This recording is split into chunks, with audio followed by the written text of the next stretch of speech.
Bonsoir et bienvenue dans l'émission qui vous fait voir l'actualité autrement. À la une, ce soir, nous allons vous parler d'un événement planétaire qui viendra animer un peu l'été, les Jeux Olympiques de Londres. Je vous passe la dimension sportive Maus, les centaines d'athlètes qui s'entraînent pendant 4 ans pour tenter d'entrer dans la légende.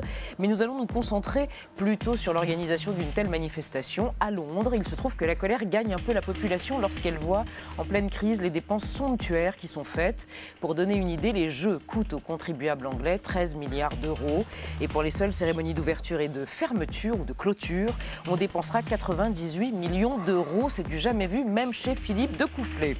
Mais ces cérémonies généralement féeriques sont en quelque sorte le concours de beauté qui montre que le pays organisateur a des moyens et de l'imagination. Une promotion planétaire de la culture nationale vue par plusieurs milliards de téléspectateurs, d'où leur importance stratégique. Notre question du soir sera donc: la société du spectacle a-t-elle envahi le sport? Et pour en parler, Philippe de Coufflet. 98 millions d'euros, vous n'avez jamais eu ça, vous, à l'époque d'Albertville? La même chose en francs. Ouais. Ah oui? Oui. Ah bah oui, pas grand-chose. Bah, mais vous avez fait énorme, des prodiges avec. Mais avec ça, on a construit le théâtre, on a tout fait. Hein. Oui. On partait de rien. On nous a donné un gradin vide. Ça, c'était... Il fallait transformer tout ça en théâtre. Donc on a creusé quand même des tunnels sous la scène pour faire apparaître les artistes un peu partout. Sous la scène à Albertville? Oui, sous la piste, je ne sais pas comment appeler ça, cette gigantesque piste circulaire qui nous a servi de scène. Donc voilà, oui, on aura compris que vous aviez été le metteur en scène absolument génialement ingénieux des cérémonies d'ouverture et de clôture des JO d'Albertville, mais que vous êtes aussi chorégraphe et danseur. Et que oui, j'ai peut-être malheureusement lancé la mode des spectacles pour les cérémonies d'ouverture. Je pense que ça ne devrait pas être systématique. Mais on va y revenir, mais on va quand même présenter Astrid Guyard qui est à vos côtés. Bonsoir. Bonsoir. On est super impressionnés parce qu'on est tous un peu nuls sur un plan sportif et pas que, et que vous êtes à 29 ans, escrimeuse, fleurettiste. Vous allez représenter la France au JO dans un tout petit peu plus d'un mois à Londres. Vous êtes par ailleurs championne du monde, ça c'était à Shanghai cette année. Et puis par ailleurs, vous êtes polytechnicienne et vous concevez pour le ADS, à vos heures perdues, pas vraiment perdues, des véhicules spatiaux. Vous travaillez sur Ariane 6, enfin voilà. Alors il y a peu de temps perdu, hein, c'est clair. C'est-à-dire que vous nous collez des complexes, chère Astrid. Je vous présente un astrophysicien ici présent, Christophe, qui fait de l'escrime, qui a été champion de Paris, petit bras ridicule, Benjamin et Thomas. Donc pour revenir sur cette question tous les deux, le spectacle et le sport, vous êtes trop jeune, mais vous, Philippe de Coufflet, en 92, à l'époque d'Albertville, il n'y avait pas ces dimensions extravagantes au niveau de l'argent et au niveau de l'ambition nationale? C'était peut-être la première fois qu'il y avait un grand spectacle lors d'une cérémonie d'ouverture, et puis un spectacle un petit peu farfelu comme ça.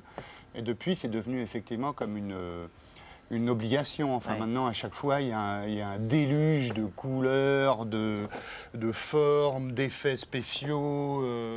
Alors parfois, ça peut devenir un peu dur. C'était en Chine la dernière fois, là, où il y avait quand même un petit côté stalinien dans tout ça, là, cette espèce de masse de personnes parfaitement synchronisées. On sentait bien que l'erreur n'était pas permise. Hein. Je m'en souviens, et là on arrive vraiment dans la notion du prestige par le sport pour les nations. Et les Jeux Olympiques de Pékin c'en est l'exemple parfait. La Chine voulait ces Jeux Olympiques pour montrer au monde l'état de ses infrastructures, sa capacité à générer du spectacle, amener des grands chefs d'État en son sein, et voilà, c'était l'exemple parfait. Nous, après, en tant qu'athlètes, c'est vrai que les Jeux Olympiques, c'est magique aussi, parce qu'il y a toute cette dimension du spectacle, il y a la cérémonie d'ouverture, l'allumage de la flamme, la cérémonie de clôture. Et pour nous, c'est des instants qui sont magiques parce qu'ils sont uniques. On n'a jamais l'occasion de vivre ça, surtout dans des sports un peu intimes et amateurs comme l'escrime, par exemple. Voilà, exactement. Et pour nous, ces spectacles, c'est vraiment le moment où on va rentrer dans l'événement. C'est-à-dire que les émotions ressenties, ça va nous permettre de nous dire, ça y est, on y est, ça commence, c'est demain, quoi. Donc c'est très important. C'est un détonateur en quelque sorte pour votre énergie de sportif. Donc vous êtes escrimeuse, fleurettiste, comme quelques mousquetaires que nous connaissons bien de chez Alexandre Dumas, c'est ça? Vous maniez le fleuret. Alors oui, médaille d'or, Coupe du Monde de Shanghai 2012, double championne de France. Vous êtes numéro 9 mondial? Numéro 7 mondial. Numéro 7 maintenant. Vous avez grimpé, c'est dingue. On n'arrive plus à vous suivre. Et alors... Vous avez commencé à 5 ans? J'ai commencé à 5 ans à la salle d'armes du club du Vésinet, dans les Yvelines, ouais, tout à fait. Vous étiez licencié à 5 ans? Exactement. Licencié dans la section escrime. On m'a donné un fleuret qui était 2 fois plus grand que moi à 5 ans. Et je ne l'ai jamais quitté depuis, ouais. Tiens, on vous voit là, on voit des images de vous. C'est des vieilles images, ouais, qui datent de 2005. Donc à l'époque, j'étais donc à Polytechnique féminine. Et donc je faisais mon école d'ingénieur en parallèle de ma carrière de sportive. Et avec la bienveillance du directeur de l'école qui a compris qu'il y avait quelque chose, qu'il y avait un plus. Voilà, à la sortie du bac, en fait, je suis allée le voir. Je lui ai proposé présenter mon double projet professionnel et sportif. Et là, ça a été une rencontre humaine. Lui, ça l'a intéressé. Et donc, il m'a accompagnée tout au long de cette école d'ingénieur. Vous dites que c'est un sport intimiste d'une certaine façon, l'escrime. Comment vous vous inscrivez justement dans ce spectacle?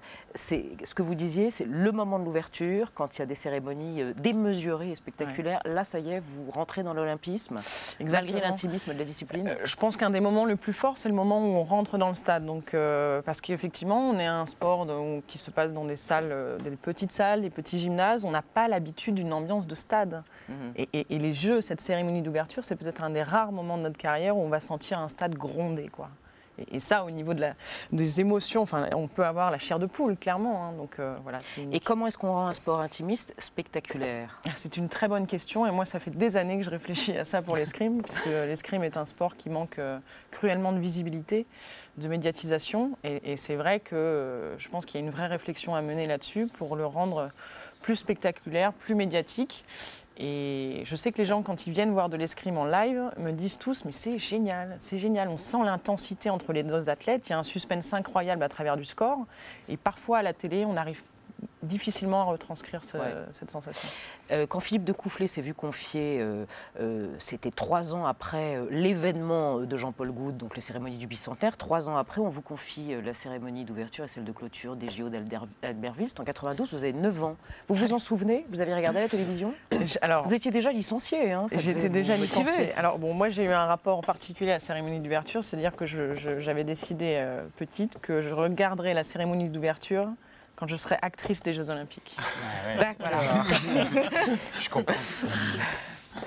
Et ça a été la première fois qu'il y a eu une introduction dans l'olympisme et autour des Jeux Olympiques, au fond, Philippe de Coufflet, de dimensions inédites comme l'humour, la poésie, quelque chose à la fois d'artisanal, de ludique. Enfin, vous avez absolument bouleversé, il y a un avant et un après, y compris pour votre carrière à vous. Oui. Avec ces JO. Oui, qu'est-ce que je peux dire? Non, c'était effectivement merveilleux. Vous êtes devenu un artiste mondial grâce à ça. En tout cas, je suis sorti de l'underground où j'étais bien d'ailleurs, mais enfin j'en suis sorti, c'est clair. Je suis devenu un artiste populaire. Et surtout en France quand même, hein, mais aussi un petit peu à l'étranger. Et vous avez recommencé à travailler sur justement des cérémonies sportives en 2007 avec le rugby, non? Il n'y a pas eu... En fait, après, je me suis un peu méfié de tout ça parce que je savais à quel point j'avais eu de la chance. Le fait de confier une telle responsabilité, un aussi beau spectacle à un artiste de 30 ans, je trouvais ça merveilleux. Et après, j'ai plutôt poussé, j'ai essayé de pousser à ce que ça se reproduise et qu'on fasse de nouveau confiance à des jeunes artistes pour mener à bien des projets comme celui-là. Or, malheureusement, la plupart du temps, c'est plutôt des maisons de production qui tirent sur des ficelles et qui vont employer des trucs. D'ailleurs, j'ai été plagié assez rapidement. Or, je pense qu'il y a 100 autres manières de traiter une cérémonie d'ouverture que cette façon ludique et colorée que j'avais employée à l'époque. En fait, vous êtes un enfant de Tex Avery et de Jean-Paul Goude. Absolument. Oui, enfin, ça aurait pas créé d'enfants, c'était 2 hommes. Mais oui. Tex Avery, ça m'a beaucoup nourri. Franquin, Gottlieb, Tex Avery, dans mon enfance, oui, le dessin animé, la BD de qualité comme ça m'a beaucoup nourri. Oui. C'est une parabole sur le corps du sportif, cette façon de déformer, de faire des corps augmentés, rallongés. Vous vous souvenez des travaux, vous connaissez les travaux de Philippe de Coufflet. Il y a quelque chose que vous dites sur le corps du sportif? Moi, je suis fasciné par les sportifs, par justement les corps, la manière dont le corps se transforme en fonction de tel ou tel sport, comment on choisit un sport en fonction de ses capacités. Là, je reviens du Cirque du Soleil où j'ai monté un spectacle et dans ce spectacle, au cirque, ils emploient beaucoup d'anciens athlètes athlètes de haut niveau. Et c'est fascinant de voir à quel point les corps peuvent être différents. Regardez marcher une trapéziste, par exemple, elle tient à peine debout au sol. Et une escrimeuse. Alors qu'en l'air, c'est quelque chose d'absolument merveilleux. Avec Astrid, on s'est rencontrés il y a peu de temps sur une série de photos qu'on a faites pour le Figaro Madame. Alors, comment tu l'as trouvée, ça allait? Belle, merveilleuse. Ça allait? Bon, d'accord, arrêtez de la draguer. Benjamin, est-ce qu'on pourrait parler d'argent et revenir à cette idée d'argent dans un rapport peut-être endogamique ou pas net avec le sport? On parle beaucoup des Qataris, ou plutôt il faudrait dire les Qatariens. Les Qatariens, il faut dire les Qatariens. Oui, déjà le constat en France. Le Qatar s'est déjà offert le PSG, ça tout le monde le sait. Alors sponsorise les courses hippiques, certains rallyes automobiles, souhaite sponsoriser les rugbyman, veut acheter le Stade de France, vient de s'offrir le Paris Handball, crée une chaîne 100% sport, Be In Sport, veut investir dans le Tour de France. Je ne sais pas s'ils sont dans l'escrime d'ailleurs, les Qatariens. Pas encore. Pas encore, mais ça viendra. Attention, bref, vous avez de la chance. Le Qatar compte bien devenir l'investisseur numéro 1 du sport en France. Au PSG, par exemple, ça a permis de s'offrir quelques-uns des très grands joueurs. Pastore, pour ne citer que lui, et sur la saison prochaine, ils veulent investir 100 millions d'euros pour s'offrir quelques-uns des plus grands joueurs du monde. Donc ça donne du spectacle. Pour le handball, c'est la même chose, c'est moins connu. Mais le Paris Handball, qui est un petit club de bas de division, ils vont acheter quelques-uns des meilleurs joueurs du monde de hand. Donc là aussi, ça amène du spectacle. Alors on dit bravo, c'est extraordinaire.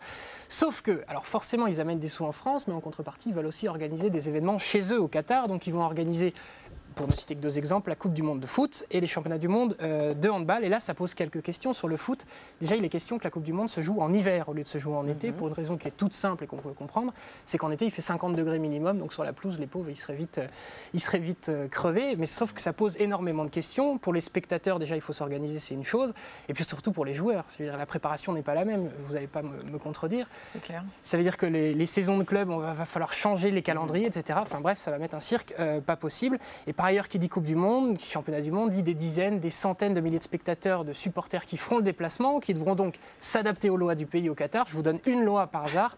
L'homosexualité est punie de 5 ans d'emprisonnement et de 90 coups de fouet. Voilà, c'est ce qu'on se disait tout à l'heure, les hooligans vont avoir mal. Si j'étais eux, je resterais à la maison. Chez eux. Alors nos politiques en France, qu'est-ce qu'ils en disent? Nicolas Sarkozy, l'ancien président, lui, il trouvait ça extraordinaire, l'arrivée du Qatar dans le sport français et mondial, et sur les différentes polémiques. Voilà ce qu'il répondait, regardez. J'ai vu qu'il y avait une polémique sur l'attribution des prochains événements du football. Je ne comprends pas ceux qui disent que les événements doivent toujours être dans les mêmes pays, sur les mêmes continents. Le sport est universel. Le sport n'appartient pas à quelques pays. Oui, le sport est universel. L'argent aussi est universel. Ça paraît assez simple quand même. Pourquoi le Qatar investit en France? Pourquoi le Qatar organise des événements? C'est évidemment pour mettre des coups de projecteur sur ce petit pays. Et pourquoi est-ce qu'on donne au Qatar l'organisation de ces événements? C'est parce qu'après, du coup, ils investissent dans des clubs comme le PSG. La boucle est bouclée. David Douillet, lui aussi, trouvait ça formidable. La bonne nouvelle, c'est que la nouvelle ministre des Sports, qui s'appelle Valérie Fourniron, elle nuance un peu cela en disant pourquoi pas? Ok, ils ont le droit d'investir chez nous, mais en échange, il faut que quand ils organisent des événements chez eux, ils respectent les valeurs du sport, la liberté, etc. On va voir si elle sera écoutée, je ne suis pas sûr, mais on verra. L'argent, l'escrime, le fleuret, ça semble a priori comme ça, si on y pense, avec des préjugés peut-être très, très préservés de toutes ces problématiques d'argent. L'argent et l'escrime, ouais, bizarrement, c'est 2 mondes qui ne se connectent jamais. Alors, et c'est au grand dam des sportifs, puisque finalement, on a quand même besoin de moyens pour pouvoir s'entraîner, donc c'est parfois difficile sans moyens, parce qu'on est obligé d'avoir un travail à côté. Moi, je suis ingénieur à EADS Astrium. Vous ne pourriez pas vivre uniquement de l'escrime? Aujourd'hui, non, je ne peux pas vivre de l'escrime. Et c'est tout le problème, puisque en face de moi, j'ai des concurrentes qui sont, elles, professionnelles. Et c'est toute la difficulté de pouvoir rester performante dans un monde où les autres s'entraînent à 100%, arrivent en compète sans être fatigués. Et nous, on a eu notre semaine de travail. On n'a pas pu s'entraîner dans les meilleures conditions. Et il faut malgré tout être performante et pouvoir essayer exprimer son potentiel le mieux possible. Et c'est la raison pour laquelle vous avez pris une année, non pas sabbatique, mais une année de disponibilité totale en vue de la préparation des Jeux Olympiques. Depuis décembre, en fait, EADS Astrium a bien voulu me laisser disponible pour pouvoir m'entraîner et partir en compétition. Et ça change énormément de choses. On a obtenu la qualification pour les Jeux Olympiques de Londres au mois de mars. Et depuis, j'ai une assez bonne dynamique, même en individuel. Parce que vous êtes disponible complètement. Exactement. Et l'entraînement, au-delà de faire plus d'entraînement, on s'entraîne aussi mieux. C'est-à-dire qu'on n'est pas dans l'efficacité, on n'est pas dans l'optimisation de son temps. On peut vraiment se laisser aller aux sensations et exprimer son instinct, quoi. Philippe de Coufflet, vous êtes déjà allé au Carnaval de Rio? J'ai assisté au mois qui précédait l'ouverture du carnaval. Non, qui est considéré comme le plus grand spectacle au monde en plein air, hein, en termes de mise en scène et de... Voilà. Non, mais c'est juste parce que notre rubrique quotidienne qui s'appelle Le Journal du Temps, qui est réalisée par Bruno Godenzi, carioca bien connu des services brésiliens, va vous proposer de revenir sur les origines du carnaval de Rio. Voilà. Pour vous donner peut-être quelques idées. On regarde.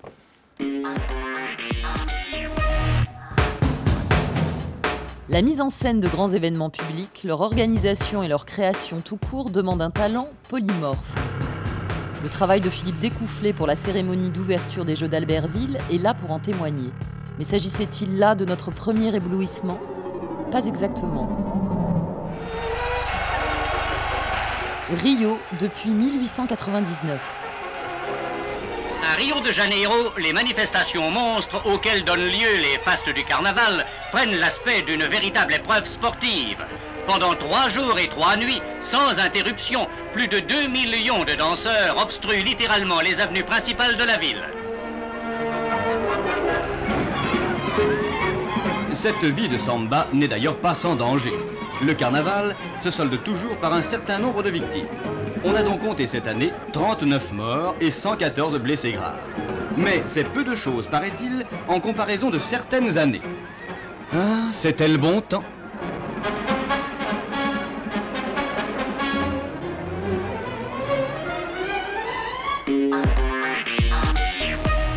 Philippe Découfflé, pour en revenir à 92 et à votre mise en scène des ouvertures et clôtures des JO d'Albertville, c'était une agence de pub en réalité, une maison de production de films publicitaires qui était derrière vous. Téléma, non? Ouais, absolument, mais qui avait produit justement le spectacle de Good sur les Champs-Élysées en 89. Donc c'était pas une structure artistique, c'était une structure publicitaire, vraiment. C'était une maison de production, mais à la voilà, j'avais Pascal Ortega comme producteur sur le truc et qui venait autant du spectacle que du cinéma. Donc c'était quelqu'un qui connaissait très bien. Donc c'était pas uniquement des gens du marketing ou du monde publicitaire. Non, on a monté une équipe de toutes pièces pour ce projet. Donc vous êtes né en 83, Astrid, et bien en 83, Philippe Découfflé fondait sa compagnie, DCA. Ça veut dire quoi? Diversité, camaraderie, agilité. Oh, ça dépend. On trouve des. Ça dépend des jours. Oui, ça dépend des jours. Il y a des jours où c'est moins parfois tonique. C'est désir, charme, amour, et puis parfois c'est plus glauque. Voyez-vous ça? Voyez-vous ça? Vous fêtez Panorama, Opticon d'ailleurs sur un plan phonétique, c'est assez marrant comme titre d'exposition. Oui, merveilleux. Vous fêtez vos 30 ans là, à la Villette? Oh, c'est pas vraiment Non, l'idée c'est l'Opticon, c'est de montrer des... Enfin, de créer des... Oh là là, je sens que ça va être difficile. Allez-y, on va faire descendre. C'est une sorte de parc d'attractions virtuel pour les petits et les grands. Ça marche très très bien avec les enfants. Oui. Donc voilà, il faut plutôt y emmener les enfants quand on ne sait pas quoi en faire. Une après-midi, on peut y passer bien 3 heures. Et vous avez une douzaine d'installations plus ou moins énormes, dont souvent le principe fonctionne avec de la vidéo, avec des systèmes de projection. Et l'idée, c'est qu'on a une autre perception de son corps. Soit on laisse des traces, soit on génère une douzaine de clones, soit on est de face et de dos en même temps, japonais. Soit on attrape la grosse tête pour de vrai. Enfin, c'est des expériences comme ça. Soit on se démultiplie sur 40 mètres de long sur 20 de large. Donc, c'est des trucs qui permettent d'avoir une autre perception de son corps et de devenir une œuvre d'art en quelque sorte. Donc, c'est pas courant. Et l'œuvre d'art que vous êtes, nonobstant vos 50 ans bien tapés, se livrera en solo au programme chorégraphique solo. Ça, ce sera début juillet. En ce moment, il y a Panorama, qui est un spectacle plutôt rétrospectif, avec des jeunes artistes, des jeunes danseurs, mais vous reprenez les meilleurs, les plus beaux, les plus incroyables morceaux de vos chorégraphies. Oh, les meilleurs, non, parce qu'il ne faut pas dire ça, parce que les gens seront forcément déçus s'ils ont vu d'autres spectacles. C'est des extraits, j'avais envie de... C'est des trucs bizarres, vous disiez. C'est des danses, enfin. En l'occurrence, ce spectacle est très dansé. Donc, c'est des danses comme ça que j'ai choisies sur mes 30 ans de carrière. On va regarder un extrait.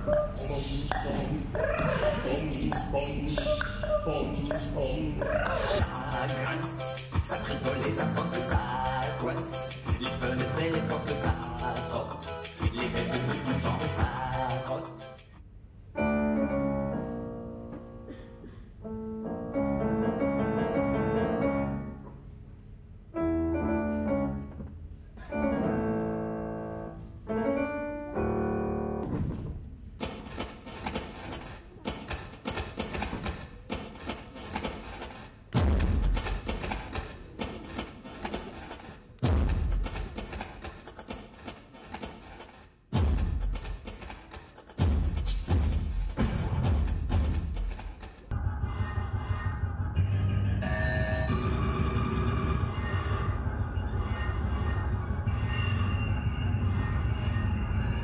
Astrid, vous voulez faire un commentaire sur cet extrait de Panorama? J'étais en train de dire à Philippe que j'avais adoré notamment le plasma japonais et je disais que toutes les jeunes femmes devraient avoir ça dans leur salle de bain. En fait, c'est génial. Donc on se regarde de face et en fait, on voit notre bas du corps de dos. Donc vous devinez bien l'intérêt, c'est génial. Non, je ne vois pas. Expliquez-moi, je ne vois pas du tout. Est-ce que Philippe Decoufflé exprimait son admiration et sa fascination pour le corps de l'athlète? Est-ce que vous avez la même interrogation et fascination pour le corps des danseurs? Parce qu'on est dans le registre de la performance, des deux côtés, ça se rejoint? Tout à fait. En fait, on est dans le registre de la sensation. Ouais. C'est là où on se rejoint. C'est-à-dire qu'on n'a pas le même objectif. Lui, il va avoir un objectif plus chorégraphique, esthétique. Moi, je vais avoir émotionnel presque, enfin. Oui. Ouais. Moi, mon but, c'est de toucher l'adversaire. Il y a une dimension physique derrière ça et d'efficacité. Il y a une règle du jeu, il faut la suivre. Mais dans les deux cas, ce qui nous relie, c'est les sensations qu'on va avoir au niveau du corps. Et on en avait parlé la dernière fois d'ailleurs, et même cette notion d'instinct, se laisser aller à l'instinct. C'est-à-dire qu'on travaille beaucoup, on s'entraîne dur dans les deux cas, et à un moment donné, quand on est sur scène ou quand on est sur la piste, c'est là où il faut vraiment s'exprimer avec son cœur, avec son instinct, et toutes les émotions ressortent. Et pourtant, il faut quelque chose de l'ordre de l'analytique dans l'escrime. Parce que vous êtes face à quelqu'un dont vous ne connaissez pas les réactions. Et vous devez prévoir, analyser, paramétrer. Ça, c'est la magie des sports d'opposition, c'est qu'on a quelqu'un en face de nous et on ne peut pas le maîtriser. On ne le contrôle pas, on ne peut pas savoir ce qu'il va avoir en tête et quel geste il va effectuer. Donc il y a vraiment un esprit d'analyse pointu à avoir pour pouvoir s'adapter à toute situation, pouvoir les comprendre, les gérer, les contrer, et nous-mêmes, en plus, avoir une analyse sur quel geste on est en train d'effectuer. Ouais. Ça y est, on est fan, on va la suivre aux Jeux Olympiques, on est fan à mort.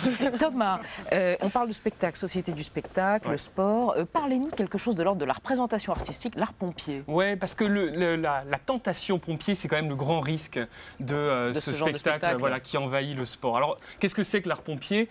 C'est un art qui est né dans la peinture dans la deuxième partie du 19e siècle, et qui en fait consiste à en mettre plein les yeux, à enchanter immédiatement le spectateur de façon très très efficace. L'un des grands maîtres de ce registre, c'est un peintre français qui s'appelle Jean-Léon Gérôme, qui est un artiste virtuose, qui est un bon artiste, et qui a eu un immense succès en son temps, avec des compositions très emphatiques, avec des couleurs clinquantes, des lignes très propres, des scènes émouvantes, mais aussi un mélange d'exotisme et d'érotisme un petit peu fadasse. Et puis c'est surtout une peinture dont le langage parle à tout le monde. Au fond, le style pompier, c'est le grand spectacle mis au service du consensus.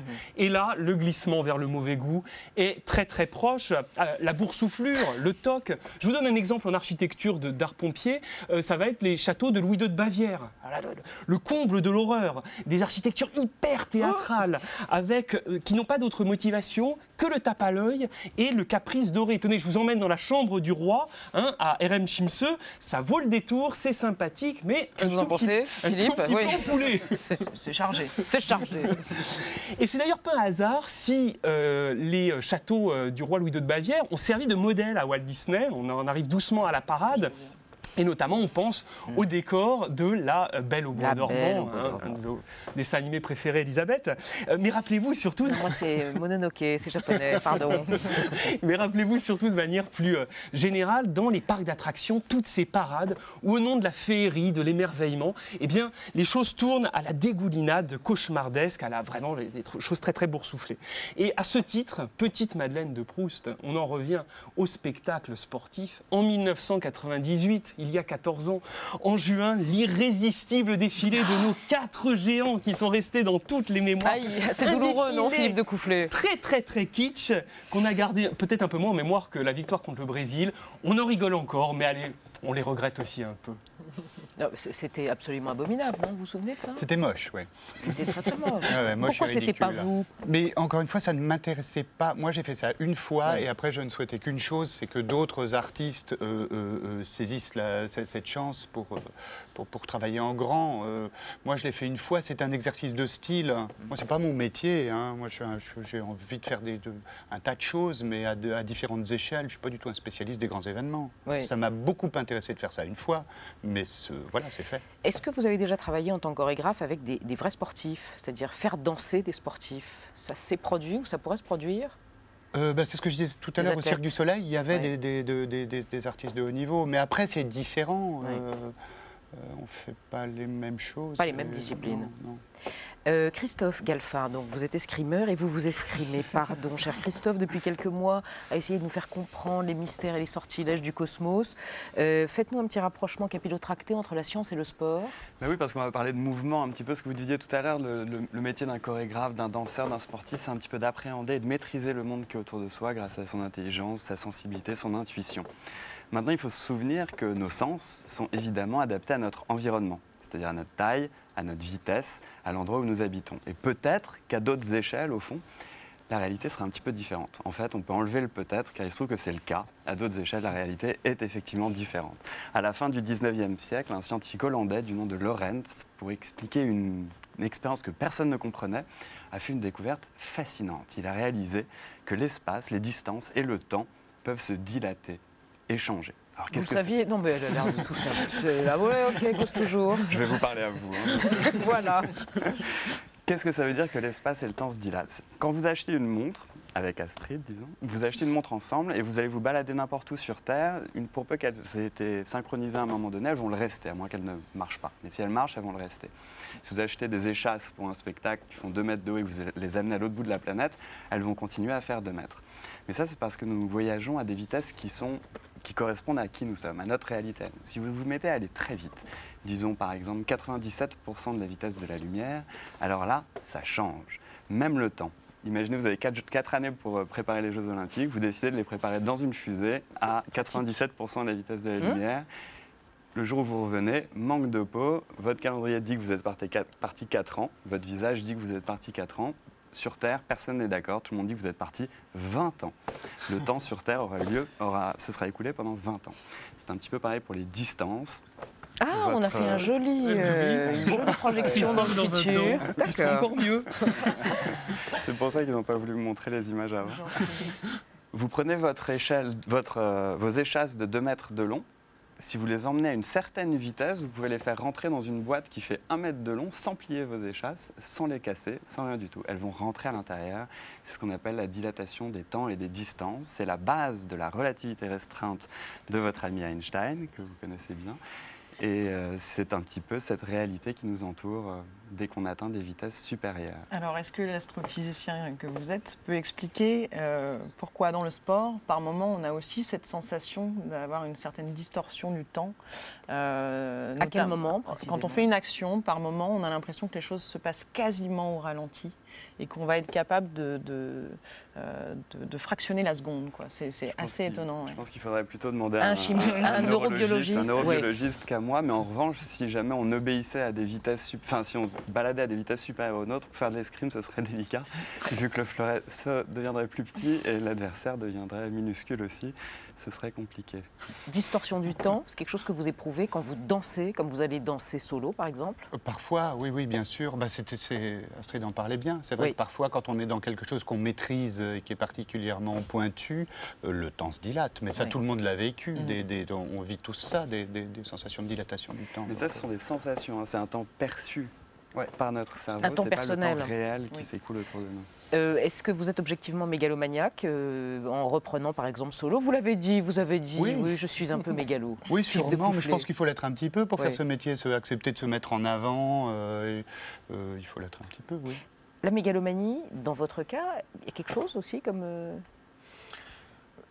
Pour être sportif de haut niveau et se fixer des objectifs tels qu'on se les fixe, je pense qu'il y a certainement un peu de mégalomanie, sinon on ne ferait pas ça, on se contenterait certainement d'être un champion ou un sportif amateur qui connaît bien son sport, qui le pratique de temps en temps, mais là il y a un besoin d'excellence réellement, et d'aller au bout de sa discipline, d'en connaître tous les recoins.